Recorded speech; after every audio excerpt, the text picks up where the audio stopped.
how to install a propane tank on a propane buffer. First, get you a new tank. Set it in here. They're a little bit heavy. And you need to twist it so you can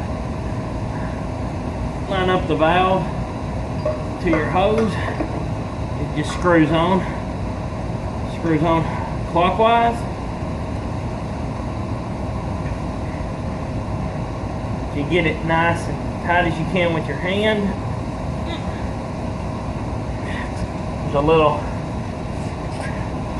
thing right here that secures the tank.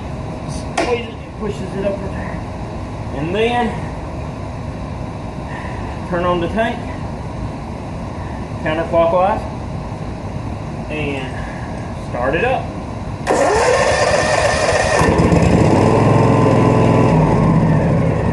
Thanks for watching. This is Tennessee Daniel.